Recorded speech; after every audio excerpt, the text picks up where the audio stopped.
Good morning, Creator. How are we doing today? Today we are going to continue with our lovely book, Wheels of Life by Miss Anodea Judith. And I was going over the chapters and our contents, and I was looking at each and every single one of them. I'm very, very, very excited about what this book is going to show us and what is actually inside this book, and how these chakras, these centers of vibration within our body, each have their own specific characteristics, and they're all vibrating at a specific frequency. Let's go ahead and continue. We're on the part systems from other cultures, and we're still on the first chapter. We still have about, I want to say 13, 14, 15, maybe even 20 pages left of this first part. Like I said, this book's going to take us a little bit longer to read than you, but it's exciting. It's going to be an exciting read. So, with all that being said, let's go ahead and get started. Okay, so systems from other cultures.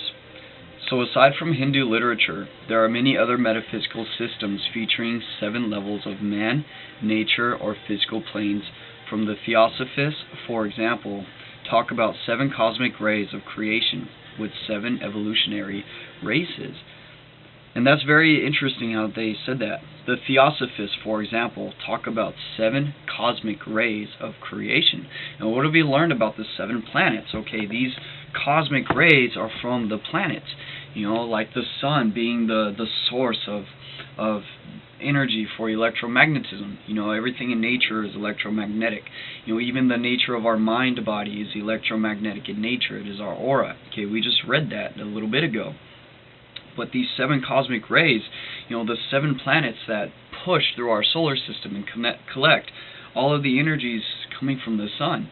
And these planets in turn are rotating on their axis, causing all these vibrations to in turn, cause more of a dynamic, I guess you can say, vibration. It changes the rate of vibration. These 7 planets, in turn, the vibrations coming from those planets, all in turn, come together and they affect everything else in the solar system.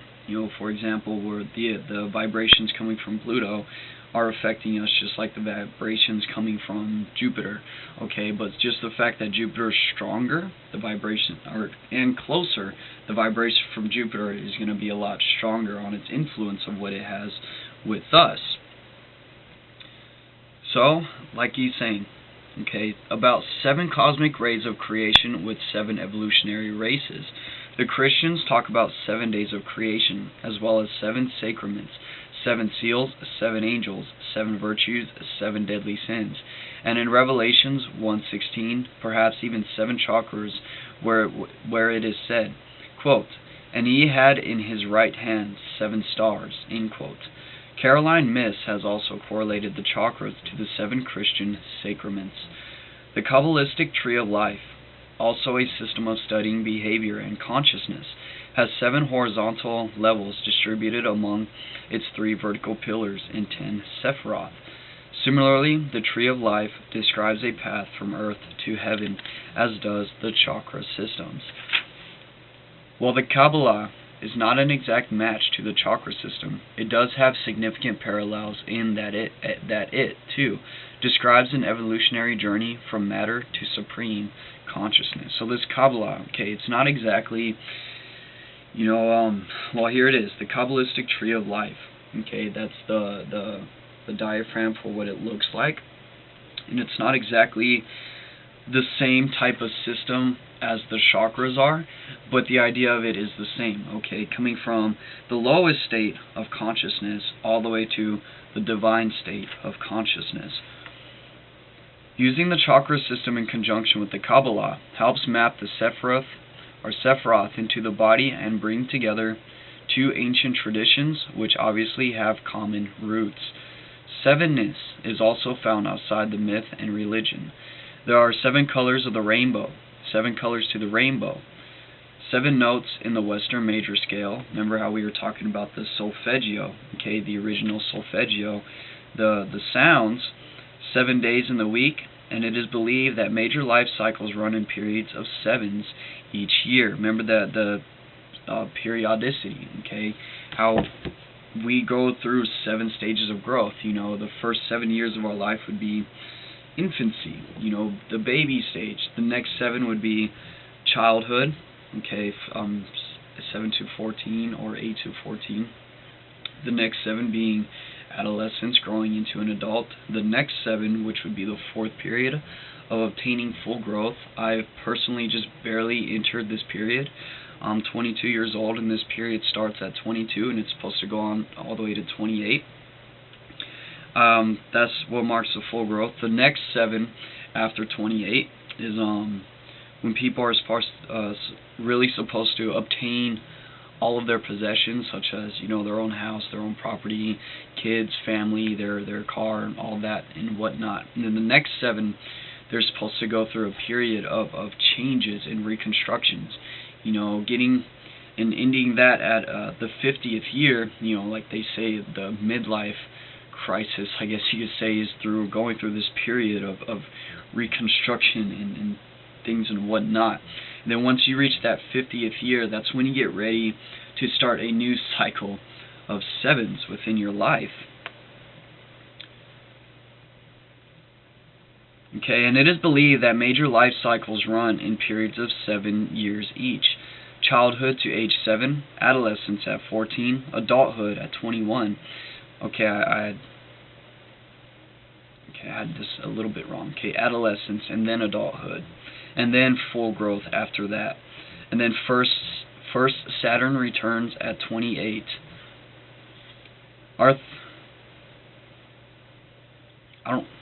28? First Saturn return at 28.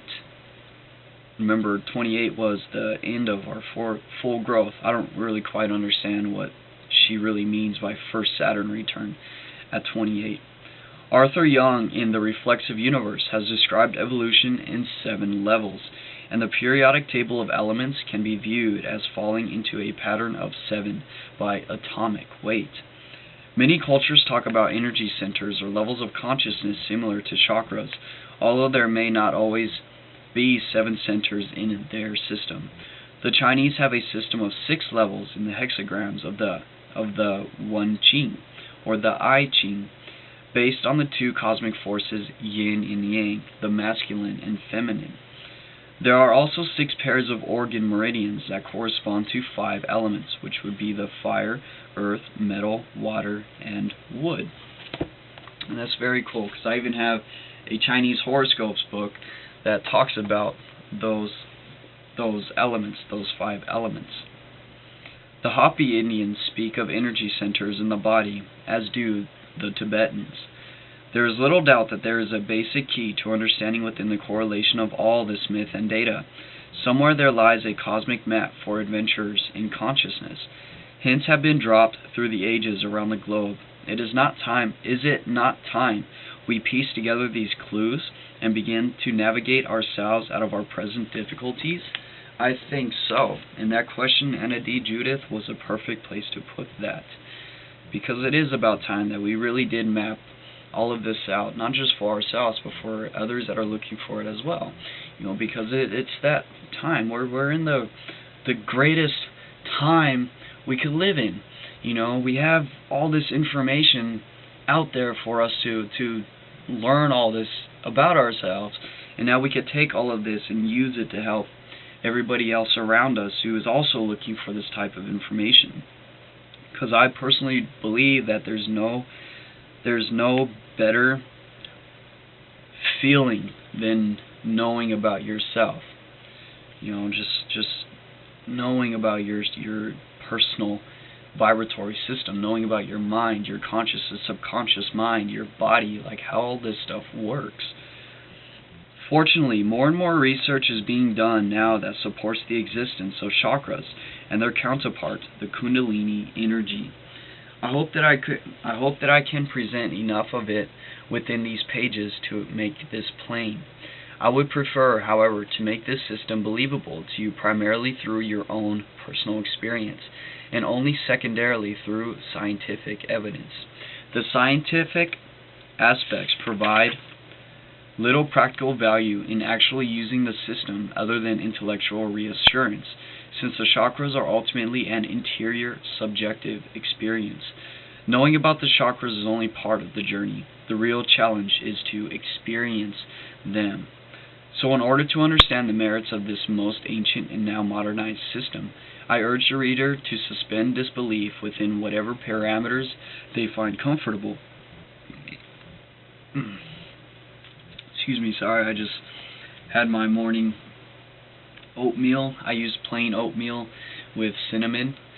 Cinnamon is supposed to help a lot with blood pressure, and also my protein shake, because we can't forget that for our muscles. Jump aboard the mystic bandwagon of personal experience and judge their truths from within. After all, this is little more than what we do in reading a good adventure novel or love story. Consider this book a little of each: an adventure novel traveling through the realms of your own consciousness, and a love story between your inner self and the universe that surrounds you. That sounds really cool.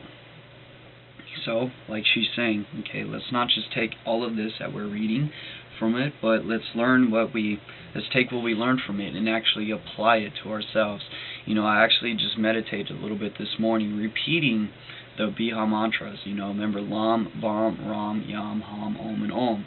You know, our mind, we have these centers of energy, this system of vibration, you know, because energy is nothing but a vibration.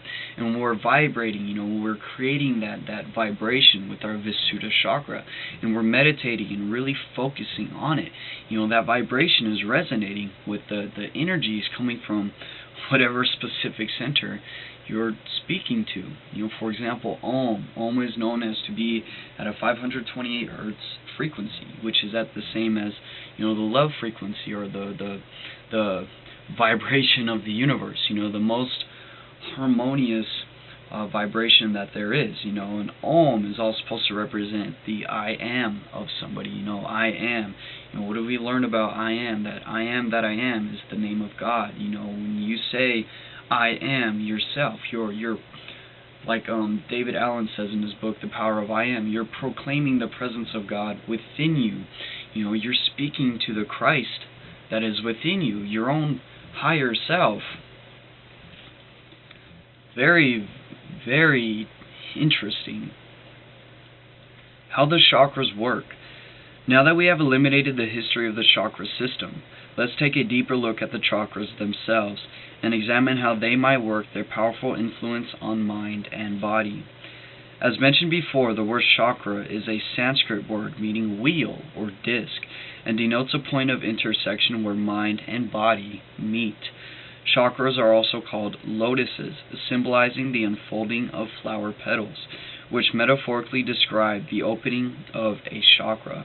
So these chakras are, in a way you can say, the median between, you know, the spirituality of a thing and the matter, you know, the form of a thing, you know, because it starts, you know, it starts first spiritual, and then it manifests itself in material. And these chakras, these points of, these centers of energy, are the median between, like, the passage of how that interaction happens within the body. The beautiful lotus flowers are sacred in India.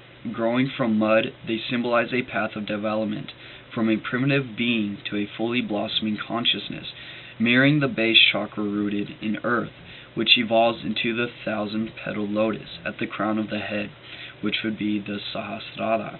So, they use the lotus because the lotus has the ability to grow itself from mud. You know, something that's just so, I don't know, just mud, you know, and that this lotus has the ability to grow and just flourish, you know, even into 1,000-petal, you know, it doesn't stop. You know, that's like a symbol that even us, you know, we could grow from a crude animal-like being to a supreme divine consciousness. Like lotuses, chakras have petals, which vary in number from chakra to chakra. Beginning at the bottom with the first chakra, the petals number 4, 6, 10, 12, 16, 2, and 1,000 petals. So the petals number 4, which would be your Muladhara, grounds you to the physical earth, and then 6, which would be Sahasrara, which is your creative center, 10, which would be Manipura, which is your power center, and then 12, which would be Anahata, which is your heart center, and then 16, which would be Visuddha, which is your throat center, your communication center, and then 2, which would be Ajna, which would be your third eye, your mind's eye, your pineal gland. And one thing about Ajna, it is symbolized with 2 lotuses, because it's supposed to, take in it has 2 real distinct qualities of usage, you can say, and then 1,000 petals, which be Sahasrara, because it is the most divine. Okay, Sahasrara, it's the part which is known to connect you with the universal and stuff and whatnot. And it says, see figure 1.5 on page 18 for more details, which will be the next page. So we'll get to that when we get to it. And it says, like flowers, chakras can be opened or closed, dying or budding, depending on the state of consciousness within. That's very, very, very cool. And that kind of goes back to what I was saying before. These centers of energy they could close. Okay, if you're not taking care of yourself, they'll close, and they'll it brings me to the fact of what that one guy says: engaging in certain activities, it blocks you, it closes your energy, it stops your chakras from working in congruence, and that blockage has a huge effect on your body in return. The chakras are gateways between various dimensions, centers where activity of one dimension, such as emotion and thought, connects and plays on another dimension, such as our physical bodies. This interaction, in turn, plays on our interactions with others and thus influences another dimension, our activities in the outside world. Remember, as within, so without. And this interaction, in turn, plays on our interactions with others and thus influences another dimension, the external world. Take, for example, the emotional experience of fear related to the first chakra. Fear affects our body in certain ways. Now remember how we were just learning about fear, on how fear is a negative vibration. And when you fear a thing, your body responds to that by lowering not only its state of vibration, but also releasing chemicals within the body that responds to that specific nature of what you're vibing at. You are exactly what your energies are vibing towards. And we were actually just reading that when we were reviewing our part 22 on the Master Key System. Okay, yes, we're still on that part. We still have a few days before we move on to part 23. Remember, every Sunday. Fear affects our body in certain ways. We feel butterflies in our stomach, our breath is short, and our voice and hands may shake. These physical characteristics betray our lack of confidence in dealing with the world and may lead others to treat us in a negative way, perpetuating our fear. This fear may have its roots in an unresolved childhood experience, yet still rules our behavior. Remember how we were learning about the emotions in You by Charles F. Hannell, that if we don't express how we're feeling, okay, and if they become subconscious, eventually you might forget about the event consciously because of time, but subconsciously that all of that is still there because you never released it in the first place. It gets locked within yourself. And when events happen that remind you of that specific thing or make you feel that way, all those bottled up feelings that you had hidden within your subconscious, they start to resurface upon the conscious portion of the mind. And that's when you're just like, oh, why am I feeling this way? That happened so many years ago. Why am I thinking about this now? Chances are you're still thinking about it because it was possibly never resolved in the first place. Trust me, I've had my personal experiences with things as such. This fear may have its roots in an unresolved childhood experience, yet still rules our behavior. To work with the chakras is to heal ourselves of old constricting patterns lodged in the body or the mind, or habitual behavior. The sum total of the chakras forms a vertical column in our bodies called sushumna. Okay, so the chakras are aligned vertically, just straight up and then down. Remember, along the seven major nerve ganglia along your nervous system. And this is called the sushumna. Okay, so this column, the sushumna, is a central integrating channel for connecting the chakras in their various dimensions. See Figure 1.6, page 19, and we'll be getting to that shortly. It can be thought of as a, quote, super highway, end quote, on which these energies travel, just as our asphalt highways are channels through which physical items travel from the manufacturer to the customer, such as cars, or trucks of foods going from, Stater Brothers trucks going from the warehouse what it was made or put together into the actual Stater Brothers store. This sushumna, just like that, okay? It is the highway for where these chakras are aligned with themselves upon. We could say that the sushumna brings psychic energies from the, quote, manufacturer, end quote, as pure consciousness, and this is in parentheses, divine mind, God, goddess, the force, nature, etc., whatever it is that you choose to call it, and that's in parentheses, to the consumer, which is the mental and physical individual here on the earth plane. So what he's saying, this sushumna, okay, is the gateway on where this divine energy, could flow itself through, and this inflow flows through these chakras, this vibratory system within our body, energizing us and giving us life, which is the mental and physical individual here on the earth plane.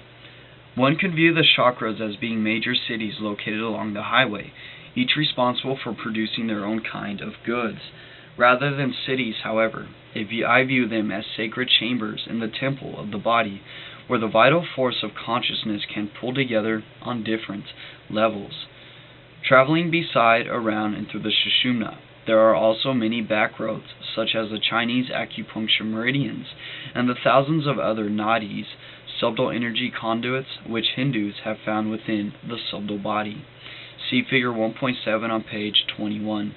Nadis can be thought of as alternate channels, such as the telephone network, gas lines, or stream beds, where we have special channels for moving certain kinds of energy, all passing through the same vortex. Now here's the Figure 1.5, which the 7 lotus, which are representing the 7 chakras. Okay, so from here, remember the 4 we were talking about, the first chakra, Muladhara, and then there's chakra 2, which is the 6 petals, Svadhisthana, and then chakra 3, which were the was it 10? No, 10 or I believe, was it 10 or 12? I think it was 12. I want to say, yes, it is 10. Okay, so then 10, and then 12, and then 16. Okay, so chakra 3 has 10. Okay, Muladhara, or I'm sorry, Manipura, and then chakra 4 has 12, which is Anahata, and then chakra 5 is 16, and then chakra 6 is 2, and then chakra 7 is 1000. And then here's the next one, which is the sushumna. Okay, remember that passage that she was saying.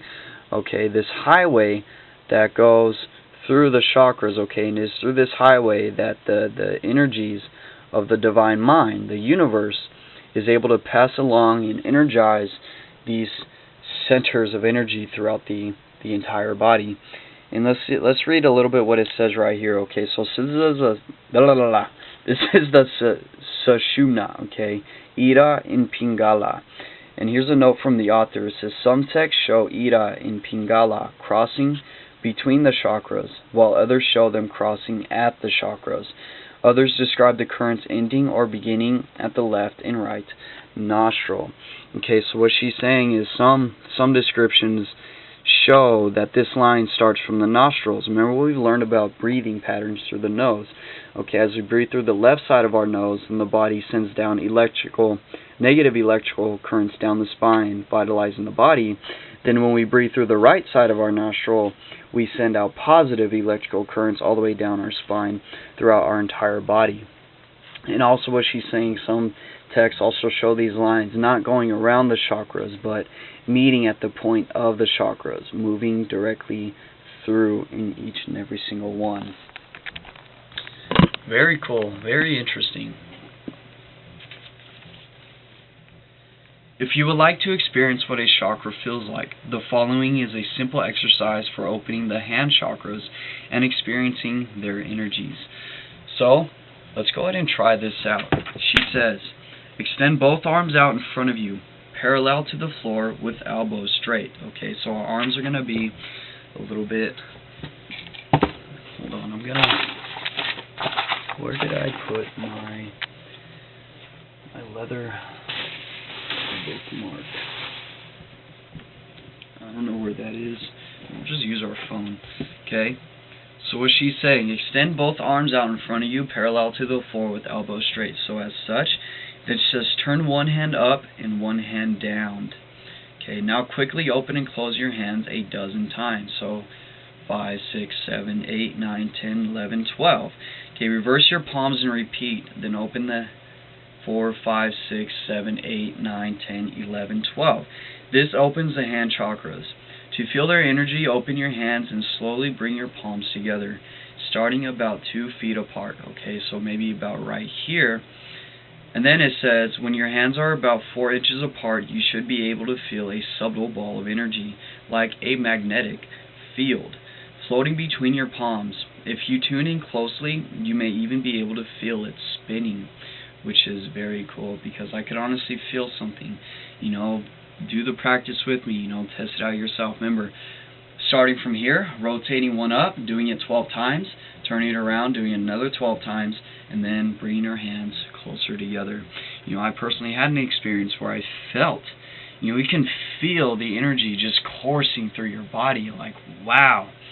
Then after a few moments, the sensation will subside, but it can be repeated by opening and closing the palms again, as above. On the physical level, chakras correspond to nerve ganglia, where there is a high degree of nervous activity, and also to glands in the endocrine system. While chakras are interdependent with the nervous and endocrine systems, they are not synonymous with any portion of the physical body, but exist within the subtle body. So these chakras, they're not, he's saying they're not in a way, you know, can really, they're all interdependent. They're interdependent with the nervous system and endocrine systems, but they are not synonymous. Okay, they're not yet, they're separate yet inseparable, because it is a vibration. Remember, our body responds to these vibrations. Yet their effect upon the physical body is strong, as witnessed by anyone undergoing a Kundalini experience. I believe that the chakras generate a shape and the shape and behavior of the physical body, as much as the mind influences our emotions. An excessive third chakra would exhibit a big, tight belly. A constricted fifth chakra results in tight shoulders or a sore throat. A poor connection through the first chakra may show up in skinny legs or bad knees. The alignment of one's spinal vertebrae also correlates to the openness of the chakras. For example, if our chest, and I'll show you this one right when we come back to it. If our chest is collapsed due to spinal curvature or somatic emotional holding, the heart chakra may be impeded. The shape of our physical body may even be determined by our development from former lives, to be picked up and continued again in this life.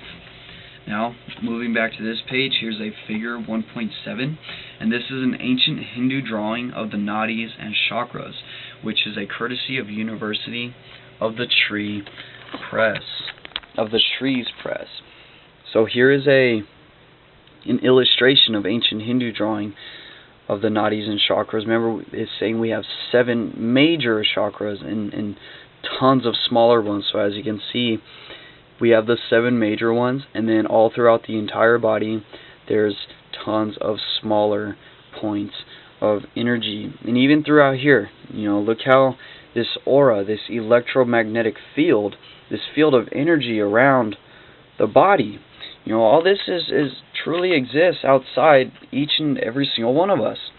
And here's figure 1.8, a common associations between the chakras and the glands of the endocrine system. Okay, remember we have 7 major glands in the body as well, and it says some systems reverse chakras 6 and 7, making the pineal a 7th chakra gland, and the pituitary related to the 6th. Yes, and then right here. Okay, and what she's just said right now, sometimes chakra 6 and chakra 7, the pituitary and pineal are switched. Sometimes they're different. But how it says chakra 1 controls the endocrines of the testicles in some systems and adrenals in others. Okay, remember how we were learning about how if Muladhara grounds us to the physical earth, and it's responsible for the endocrine glands of your adrenals, your when you're in that fight or flight system. Remember we were talking about when you move into that state of survival, your body releases the adrenals in the bloodstream, causing your blood flow. Your blood to flow, which will allow your body to move quicker, to breathe faster, to do everything quicker, because your body is engaging itself to be that much stronger for survival. And then chakra 2, the ovaries and testicles, remember the creative center of the body. Okay, chakra 3, the adrenal and pancreas. Okay, 4, the thymus. 5, thyroid and parathyroid. 6, pineal, and 7, pituitary. The pituitary is known as the master gland of the body. Okay, and the pineal gland is known as your third eye of the body. And then while we're already here, here's a figure of a vortex on figure 1.9. This is a metaphysical illustration of a vortex. Okay, remember, just like a vortex is supposed to be like the same as a chakra. Okay, it's still spinning, a spinning center of energy. In metaphysical terminology, a chakra is a vortex. Chakra spins in a wheel-like manner, attracting or repelling activity on their particular plane by patterns analogous to a whirlpool. Anything the chakra encounters on its particular vibrational level gets drawn into the chakra, processed, and passed out again. I want to repeat that one. Anything the chakra encounters on its particular vibrational level. Okay, how we're going back to the Biha mantras. Okay, when we speak these mantras, when we create these vibrations, okay, it's resonating at the energies of that specific chakra. So you're literally empowering your own consciousness. You're empowering yourself as you speak these mantras, okay, and you're opening up your chakras. You're allowing more energy to flow through them. Very, very interesting. Gets drawn into the chakra, processed, and passed out again. Instead of fluid, chakras are made of symbolic patterns of our mental and physical programming. This programming governs the way we behave, kind of like the subconscious, as we've been talking about. Our seed of habits, those things we do over and over and over again, eventually become mechanical. Like programming in a computer, it channels the way energy flows through the system and gives us different kinds of information. Each chakra, which literally means disk, can be thought of as a programming on a floppy disk that runs certain elements of our lives, from our survival programs to our sexual programs to the way we think and feel. Okay, we're going to go ahead and end this video right here. It's already been a half hour, so I'll see you in about a minute going over the